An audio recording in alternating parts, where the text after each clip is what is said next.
So, dude. I shouldn't. Yeah. Tim, it's No, Wednesday. you So can we dude didn't me. do. By the way, Nope. hold on.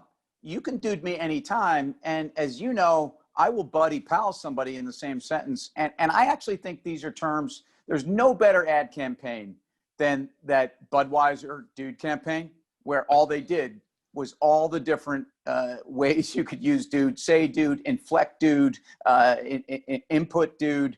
Anyway, so you can dude me anytime. No, Sorry, I keep going. agree. I think, but we have a long-standing friendship where me Dude, duding you, there's nothing like, dude, what? But dude, if you were to dude dude, somebody on, like, if you're in like a Burger King, for example, and you're online waiting to order your Whopper with cheese, and some guy sort of, for whatever reason, thinks it's his turn online, and you're standing right in front of him, and you dude him. That's a much different. That dude well, dynamic is much different. he's getting something like dude, dude, dude. So he's Right. getting a hard dude.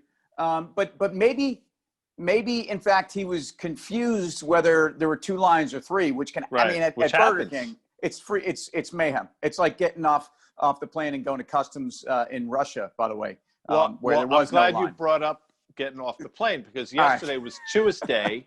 Yeah. I believe it was the 1st of December, and I think we've been doing commercial breaks since early April, if I'm not mistaken. I don't know. Whatever. Commercial break is entering into, I believe it's 9th month.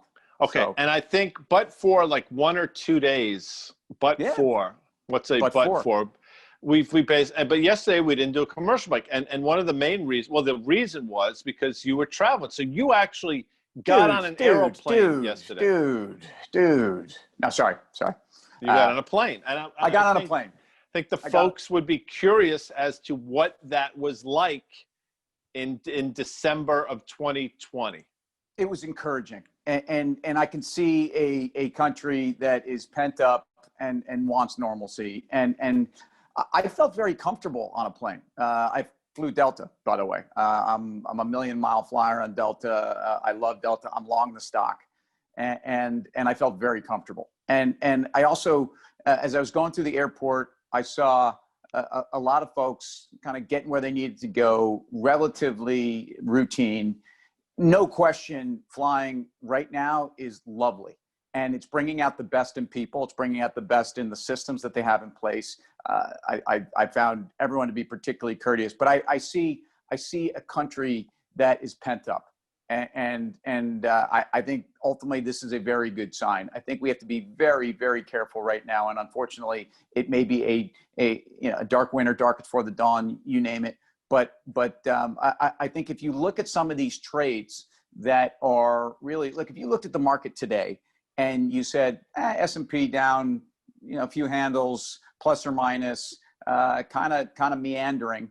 But if you look at the part of the market that is still very much rotational into reopening trades, I think we kind of overdo that term. But the part of the investable universe that not just includes transports, but includes banks, includes things that have a lot of leverage to an economy that will open, and it will be an economy that's down, GDP year over year from pre-COVID 3 or 4%. So, but not down 30%. And so, anyway, I encourage everyone to be very safe and not take this lightly. But I think there's more to go on this trade, and I think our country's ready to get back to business. Long December, like that Counting Crows tune, which happens to be, I think, their What's best up with song. his hair? What's up? Like, seriously, and by the way, that guy, apparently he can just do that, which means point and they come to him. He dated Kate Hudson for a while, which is just and that was Kate Hudson 20 years ago. Ish. Yeah, dude. Adam Durst, I believe. Is that correct? Durst or Durst or Adam Durst. And that's a good band. That band might be, though, if you opened up music in the 90s, might be right there in the inset picture. But Counting Crows, Long December, and there's reasons to believe maybe this year could be better than the last. Yeah, well, you would There's no hope. question about it, man. There's no question. Let me ask you this question. That song. do the Counting Crows get inducted into the Rock and Roll Hall of Fame at some point? No way. No way. Not. I mean, and if they do, this has been watered down so dramatically that you might as well throw in who would be playing on a bill like Toad the Wet Sprocket, who I like.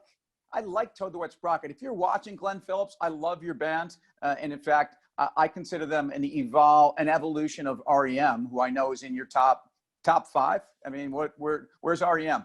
REM is a top 10 band without question. But you're reluctant to go 5. I mean, that's interesting. You no, definitely I can't put them. Beatles aren't in my. I mean, I think I don't even know if Stevie Ray Vaughan's making a top 10. So I mean, it's just it's a loaded list that we could share with you on Twitter at some point, just to throw it out there. The guy's top 10, Tim's top 10. I have no issue with that, but REM's a top 10, not a top 5. Yeah, the Crows, not to be confused with the Black Crows, who to me, they make my top 20. They might bust into the top 15. There's no room for them in the top 10, but I love the Black Crows. And Chris Robinson and Rich Robinson were another one of those brother combinations that hate each other, like Paul and Ray Davies. And oh, by the way, he was married to Kate Hudson, just to tie a little ribbon on. How about that?